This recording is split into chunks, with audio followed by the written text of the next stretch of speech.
Hello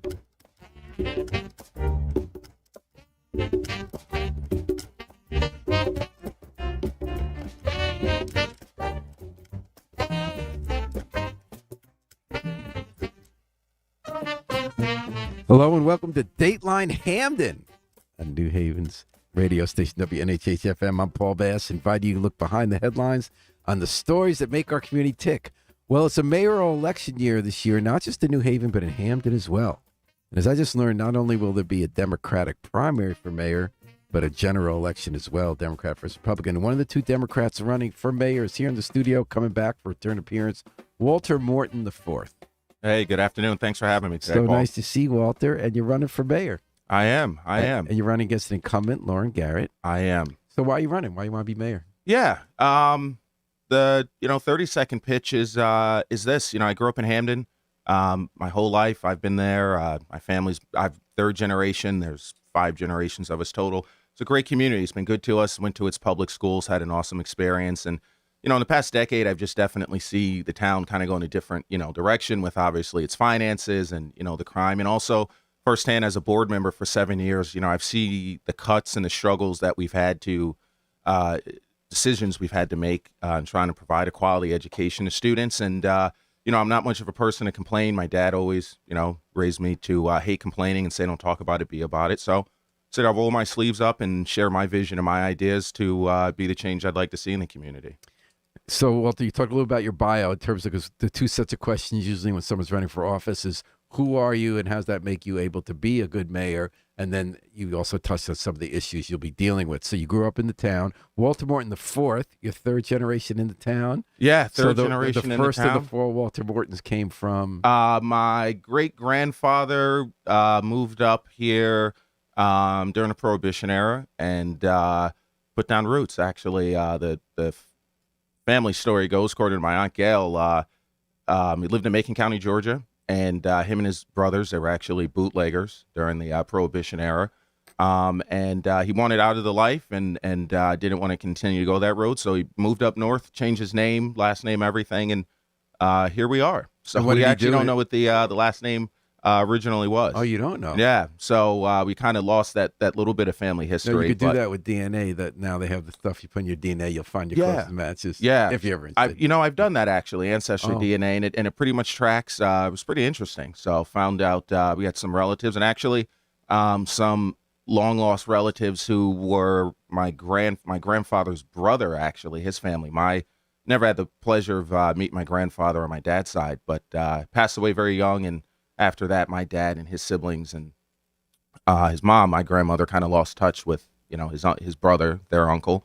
But come to find out, they live right here in Hamden, in the New Haven area, and they have some kids that went to Hamden High, and it was actually teachers who knew my sister and I, who are a bit older, like, are you related to like Walter and Taylor Morton? And so got a Facebook message one day randomly for someone with the same last name who lived locally that I never knew or met, and those are my dad's first cousins that he and his siblings lost touch with. I love the way people are finding people all over the place. And Walter, so it sounds like you got a real history in Hamden.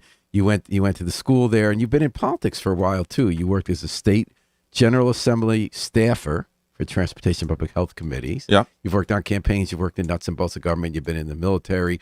What did you learn working in the legislature that brings to bear what you could do as mayor? Yeah, absolutely. I think something that Hamden historically hasn't done as well as other municipalities, especially the larger size ones, which we are. We're about top 10 municipality in population. I see how the New Havens, the Bridgeports, West Hartfords are very good at getting their delegations in Hartford to bring back money and different initiatives, to their community, and being very intentional with that aspect, and also doing it with the congressional delegations as well.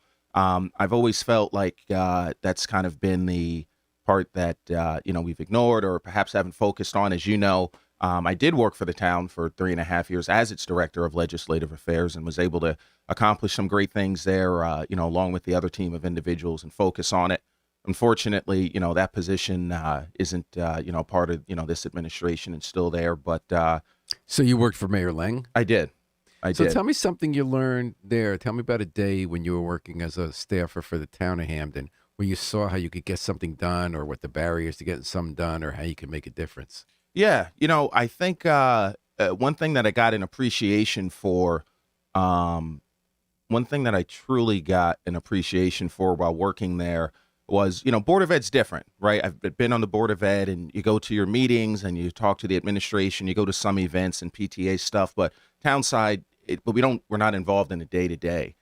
So I really got an appreciation for all the little nitty gritty details about running, a town on a day to day, and the challenges that, encounter with distractions. You come in and you plan to do X, Y, and Z, but something unforeseen happens in the community. But also, I really saw how small, organized kind of groups, I felt kind of welded, disproportionate, amount of influence. The squeaky wheel gets the grease. Democracy is who shows up. Yeah, exactly. I know for myself at board meetings, I always try to keep in mind, while I love to see people write in or show up and testify, we got 6,500 students in our school district. So there's 30 people I heard from tonight, so where are those other 6,400 plus democracy? folks? How do you tell? Do they represent disproportionately people who care and get involved and pay attention?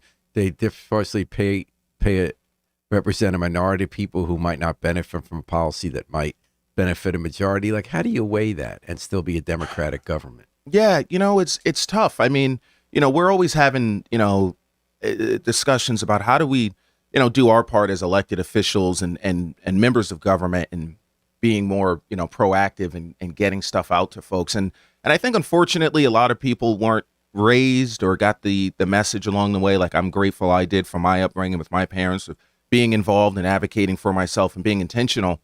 I think a lot of people kind of wait and sit back and think things are supposed to fall in their lap, because sometimes we'll have meetings and it's like, well, we noticed this and we put it on social media and we sent out an email to folks, and then people are like, well, I didn't know about it. Well, democracy is a participation sport, right? It's a two-way street. The folks, the citizenry has to be educated, right, and involved and active and proactive, and the elected officials should do their part, as much as possible to kind of meet them halfway, right? So it's tough. It is tough, Paul. I always think about who I'm not hearing from when it comes time to make a decision, and why not? They don't care. They don't know. Doesn't make a difference either way. I don't know. And in the Board of Ed recently, you had to make tough decisions about cutting some positions. So running for mayor, how are you going to tackle that? Were those the right decisions? Were the right cuts made? Are there ways you can avoid those cuts realistically without raising taxes? Yeah. So, that's the challenging thing, right? I mean, this is what really led me to run. I came in with certain ideas and initiatives and, the things that I wanted to do, and heard other board members. But over the years, 6 of the last 7 years, the Board of Ed's had to cut, and we've actually had negative growth in our budget. It's actually been one of the portions of our overall town budget that's shrunk the most over the past decade, believe it or not. Other areas of the budget have grown kind of steadily, but we've been in this declining phase. And it's challenging to certainly ask our students to do better, ask staff to do more if we're cutting money from professional development. Or I give you, an example. We're seeing all the dysregulation that students are, experiencing post-COVID. And we don't have, the type of staff that we'd like to have, to treat them. So social emotional, you're talking about? Social, emotional, behavioral health issues. How would you get money for that? Where's that money going to come from? Yeah. So, or is it not about money? Well, money absolutely plays a role in, I've been the finance chair for 5 years on the board and on finance for 7 years. I see how money impacts everything that we do. You can't provide an education and do the things you need to do without having the money first. So, one, I was pretty disappointed to see how the town allocated its ARPA dollars. And that's the Federal Pandemic Relief American Rescue Plan Act. Exactly. Which I was shocked to see was only $18 million. New Haven got 100. Yeah, well, bigger city, right? Different only twice metrics. the size, but 8 times the money. Yeah. The metrics that they use to determine who gets what. Hamden's interesting because we do have a lot of need, but there is a good amount of wealth too, and we don't quite have the scale of issues in the way that New Haven has. So we're always in this in between where it's like some folks in elected office feel like we should get more, but if you look at some of the town's demographics, we're not as, we're a bit more well off. So where did money go that you wish it hadn't? Yeah, well, one, I tell you what I thought was brilliant. I was so great to open up the Independent one day and see that New Haven, allocated money and partnered with 10 local nonprofits in the city to send out caseworkers to the homes of students that have been chronically absentee. I know before COVID, we were very proud to get our number down to like 13%, chronic absentee rate for the entire district. We're at like 34, 35% right A now. third of the students in Hamden are chronically absent? Yes, and not a peep about what we're doing to get those students back in school. So you would have used ARPA dollars for that? Absolutely. I mean, New Haven was brilliant. I had good policy. They said we're going to allocate some ARPA dollars to send caseworkers door to door. What would you have not have put the ARPA dollars on? I don't like the concept of the community center at the middle school site for, one, a lot of different reasons. The first is it's a place in town that's not the easiest to get to. The building needs to be knocked down. It's on a site that has been remediated. It'd be interesting to see if any further remediation needs to be done or how big of a building project. You're talking about when it used to be United Nuclear, right? Or the Olin Powder Farm. Okay. So, and also given the town's finances, I don't think we should be in the business of, spending bonded money or this one-time cash revenue that we got from the feds to build some new facility and at a, pretty significant operational cost. It's like we have a Keefe Center, on Dixwell Avenue that is in need of repairs. Over the years, we've cut programming and money from certain Keefe Center initiatives or the Youth Services Bureau. So, I don't know how we're going to be able to maintain that building, I don't want it to become, well, we just built some big brand new building and we're going to have all these great supports, but then there's not the money in the budget, right now to provide those supports without obviously having to increase taxes. And we've already got a pretty high tax rate. So, I think I don't like the execution, of the plan. I'm absolutely supportive of, more supports and wraparound services, but I'm like, we have existing facilities and spaces that I think we could utilize. And frankly, I'd like to see that property given, where the town's finances are. And this is something I'm big on that, I haven't seen from various administrations in town is economic development. There's 20 some odd acres there of land that's partially, developable. I think we should turn that over to a developer who wants to put, whether it's housing there or some co-op space, whatever you want, but something that's going to add value to our grand list, contribute in taxes, and shouldn't be another building and space that's off the grand list. That's the town's responsibility to kind of maintain. Then we got to grow our way out of it because you alluded to it earlier, Paul. We're not going to be able to cut our way to prosperity to lower the mill rate, right? There's, services that folks expect us to provide, police, fire, education, and we're pretty lean in a lot of those departments. So I see, our future has to be in generating enough annual. And what would you? And Walter Morton IV is running for mayor, Democratic nomination for mayor in Hamden. So how would you pursue economic growth in a way that's different from what the Garrett administration is doing? Yeah, well, first thing I would do is actually develop a plan and have one. For starters, and I've spoken with Dale Krupp, former economic development director. I've had conversations with our current economic Johnson development director, former New Haven guy. They both said the same thing. The single biggest impediment in Hamden to growing our grand lists, attracting new business, is our planning and zoning regulations. And we need to rewrite those, modernize them, update them, allow for greater density of development within existing corridors, allowing some developers greater flexibility when applying, for applications. And then also... For use, you mean? Like what's that? For use, you mean? Yes, like for use. Sorry. So slacking off some of the strict, right? Adjusting things to just make it modern. Allow a little more flexibility. Parking? Do you need as much parking still? No, I mean honestly, we shouldn't. Right? People are driving less. We're getting away from cars. There's a big push, about commuting and transit-oriented development. Like I give you a perfect example. I think the plaza on Middle Dixwell is a ripe area for a huge redevelopment project and turning a lot of that wasted parking space into commercial square footage. And it's a great location to put some housing above and go up, actually, right? That's how you get some, density, folks. That could be a very cool area, very much a destination if we allowed some new ideas and injected some fresh blood and thinking. And what do they say? The guy's from California, right, who owns that place? Yes, Andrew what does he say about that? I haven't had the chance to speak with him yet. I've had some dealings with him in the past and some other folks that know him, but I certainly know that folks in the business community are always looking for new opportunities, and places to grow and expand, right, and increase their bottom line. But, there's also a benefit to the town and the community as well. At the plaza, there's been a lot of discussion about smash and grabs or, people carjacking. What overall, how is the town approaching crime, and how would you do it differently, if any way? Yeah. You know, Public I don't think the current administration has done, the best job in their approach at the local level, right? I mean, crime's definitely a complex issue. Things that are bigger than what we can just do in Hamden. It definitely requires help from the state and federal level. But, I think there's low-hanging fruit and things that we could do to be better, increasing, patrols, hiring, more officers. And then also the other piece is, providing our officers, with the training and the supports that they need Now, to do the job. specifically, are they not doing it? Like, do you know of some money that exists that could pay for more of that? Like, why? How would you be able to make that happen more than it's now? Well, again, I would have liked to see the ARPA money go right back into things that we need today and that are going to contribute right now, right? Like, I think we should have used a portion of the ARPA dollars to set aside the money to do that rewrite of the planning and zoning regulations that I talked about. I think we should have also done a better job of setting aside money to provide grants to local businesses to do upgrades, to their facilities. I mean, we got $18 million.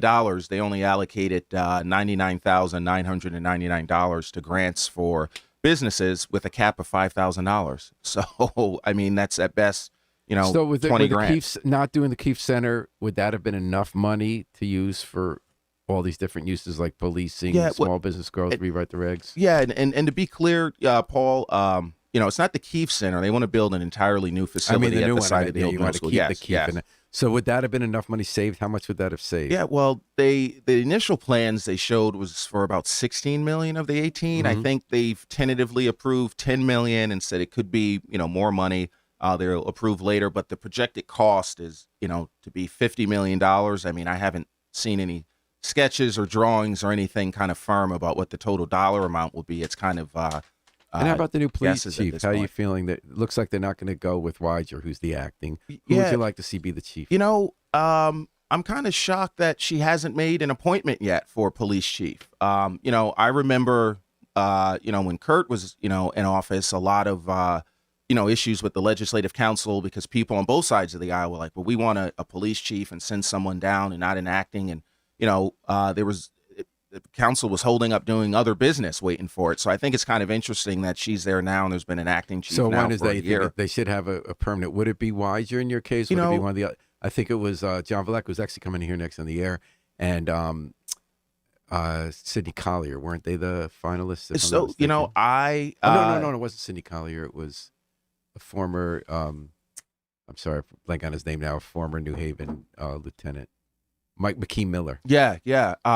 I know there were some applicants. I'm not familiar with, all of them and where exactly the process is. I know folks in the community, and I see it on, social media and then some door knocking on where it stands. It hasn't been exactly clear where exactly in the process that is, who exactly the finalists are, what exactly they're looking for and a deadline. So it's tough to kind of form an opinion about what should be done when you don't know where things stand and, kind of the parameters. I tell you this, I don't think it should take a year to appoint a police chief, especially in the middle of, a bit of a crime spike in Hamden. I think that's, part of why, part of the job of a mayor is to pick department heads and allow them to do their job and support them in doing their job. And when you got someone who's been there for acting, it raises a lot of questions about who's in charge. Are they going to be a long-term person? Are the folks under them buying into, what they're going for?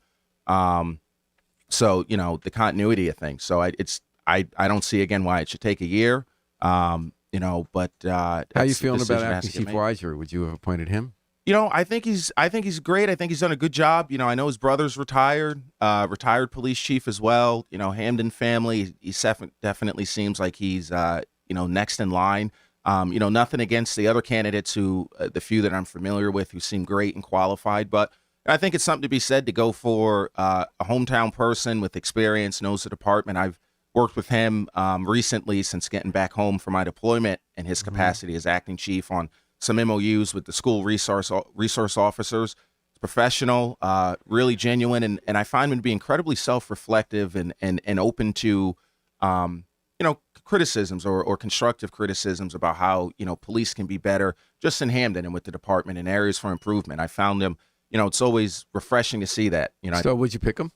I don't know yet. No comment. Okay.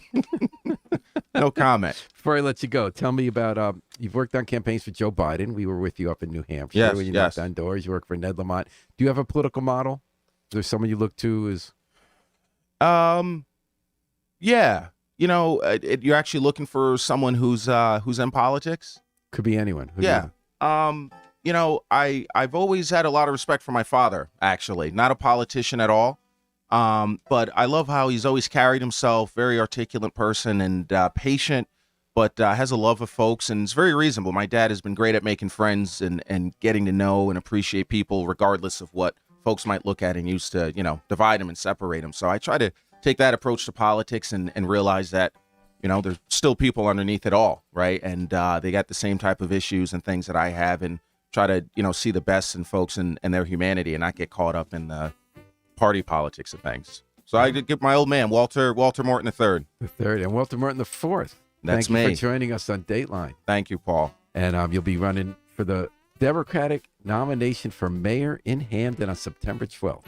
Yes, I will. You said you had the number of days. 2 days, 2 months? 2 months, 29 days How till many hours? September 12th. Well, at this point, it's about, 17 hours and change. So, Well, good luck on the soon trail, enough. sir. Thank you. Thanks Appreciate for coming. it, Paul. Hold on tight. Thanks to Harry Joseph Gerald. We're going to take a break and then come back to talk about the recent Randy Cox $45 million verdict. Not verdict, settlement that the city has reached with a man who was paralyzed in a case of police misconduct. So hold tight. Listen to the Afro-Semitic Experience, and we'll be right back at you on WNHH FM, New Haven's home for community radio.